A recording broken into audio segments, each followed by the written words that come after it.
وإذا أنعمنا على الإنسان أعرض ونأى بجانبه وإذا مسه الشر كان يئوسا قل كل يعمل على شاكلته فربكم أعلم بمن هو أهدى سبيلا ويسألونك عن الروح قل الروح من أمر ربي وما أوتيتم من العلم إلا قليلا ولئن شئنا لنذهبن بالذي أوحينا إليك ثم لا تجد لك به علينا وكيلا إلا رحمة من ربك إن فضله كان عليك كبيرا قل لئن اجتمعت الإنس والجن على أن يأتوا بمثل هذا القرآن لا يأتون بمثله ولو كان بعضهم لبعض ظهيرا ولقد صرفنا للناس في هذا القرآن من كل مثل فأبى أكثر الناس إلا كفورا صدق الله العظيم. اللهم انفعنا بالقرآن واجعلنا من أهل القرآن وننزل من القرآن ما هو شفاء ورحمة للمؤمنين ولا يزيد الظالمين إلا خسارة. وكلام الله إلهي baa yiri سبحانه wuxuu ilaahay yirina waa huwa الحق قوله الحق وله الملك يوم ينفخ في الصور عالم الغيب والشهادة وهو الحكيم الخبير. marka qur'aanku waa shifaa وعافمات في سورة يونس شفاء لما في الصدور. marka quluubta dadka oo idin shifaa u yahay sukuun iyo huduu iyo طمأنينة u yahay. alaa bidikri illaahi taطma'inu الquluub. dikriga ilaahay bay quluubtu ku xasishaa oy ku degtaa. wax kaloo dejin kara male. qalbiga insaanku isaga ayaa mas-uul ka ah ama madax u ah xubnaha inta kale. marka indhuhu waxay ku raaxaystaan iyo dhaguhu waxay ku raaxaystaan iyo carabka waxyaalaha macmacaan ku raaxaystay iyo sanka iyo udeega iyo waxyaalaha udgoon oo sanku ku raaxaystay iyo jirka intiisa kale tamatuciisa iyo raaxadiisa waa raaxa bahamiya. laakiin meesha waxaan uga jeeda xayawaaniya. laakiin meesha uu insaanku ka farxo ama uu ka naxo ama uu ka murugoodo ama sacaadada iyo liibaanta uu ka dareemo waa qalbiga weeye. qalbigana ma aha waxa Soomaalidu ay wadnaha yidhaahdaan oo dhakhaatiirtu ay shaqo ku leeyihiin oo jiraaxa ay ku sameeyaan oo hadday doonaan ba ay wax kale ku bedelaan mid kale soo geliyaan. kaa looma jeedo. qalbiga insaanku caalam alghayb uu ka mid yahay. insaanku meesha uu ka naxo, meesha uu ka farxo, meesha uu ka murugoodo iyo meesha uu maaragtay liibaanta iyo sacaadada uu ka dareemo iyo reeraynta iyo faraxa lama yaqaan. bani aadamku ma gaari karo.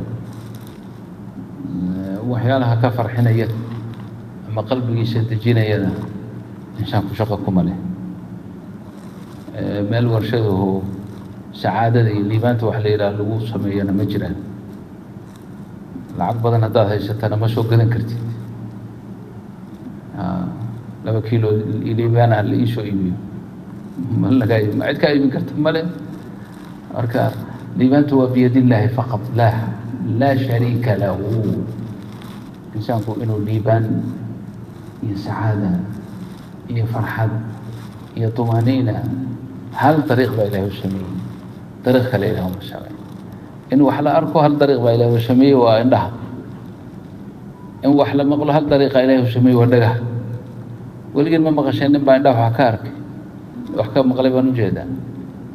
nin baa dhagaha wax ka arkay, ma dhacayso. sanka, afka, wax walba waxbay shaqo ku leeyihin. hal dariiq baa ilaahay u sameeyey oo lagu liibaano, waa xasiloonida qalbiga. lidaalika dadka hadda adduunka maanta markay ugu raaxo badnaayeen baa la joogaa, gaadiidka ugu badnaa, rafaahiyada ugu badnayd,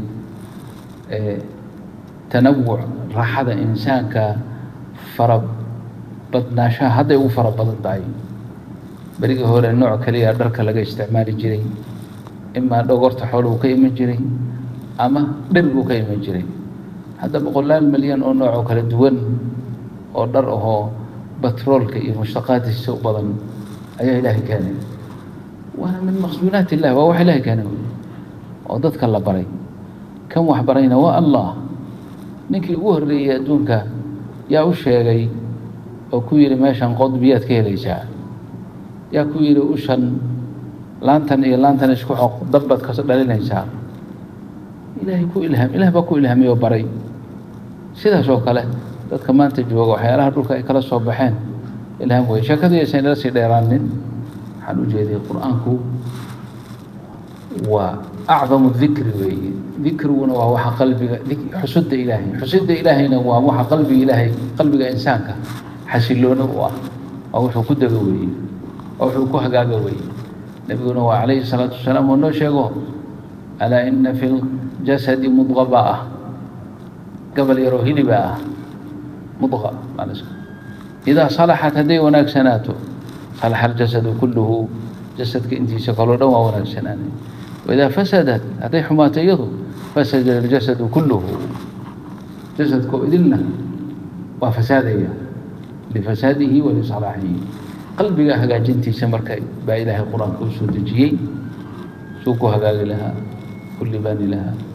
walidaalika sidaa darteed dadka waxaa ugu liibaan badan, ugu sacaado badan waa dadka ilaahay ku xilan, ee asxaabu dikri ah, ee ilaahay xusa, ee qur-aankiisa calaaqada la leh, ee dadku markay habeenkii iska hurdada ku dhammaystaan iyagu soo kaca oo ilaahay xusa, kitaabkiisa aqriya.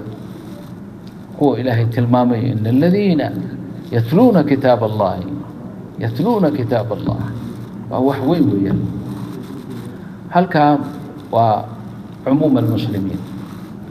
khusuusta maanta halkaa isugu timid, ee khawaasta isugu timid halka kan, ee isugu jira yani macallimiin iyo ardadooda maalan iyo macallimaad. tawsiyada ama dardaaranka aan isu jeedinayn, aniguna anaa iska bilaabaye, dhagahayguna dhagihiina waa ka dhow, iga dhow yihiin. waxaa weeye taqwa allah, inaan ilaahay ka cabsano. in cabsida ilaahay tan ugu weyn ay tahay inaan ogaano qiimaha uu ilaahayna siiyey, wax ka weyn inuusan jirin. qur-aanka qofka la siiyey ee u qaata ama isu maleeya in adduunka laga sadroon yahay, wixii ilaahay weyneeyey uu xaqiray, wixii ilaahay xaqirayna waa weyneeyey. adduunyada ilaah baa iska leh, lalama leh, laakiin waa xaqiran tahay ilahay agtiisa, waa muxtaqara. ilaahay adduunyada agtiisa waxay ka tahay waxbana bilaa shay bay ka tahay. addunyaa lafdiga la yidhaah 115 goor baa qur-aanka ku timid bay dhaheen nimanka wax tiriya. 115 goorna alaakhira ku timid. addunyaa 115 goor inteeda badan meelo aan adduunyada loo jeedin baa jirto, sida id antum bilcudwati dunya oo tiradu iska gashay.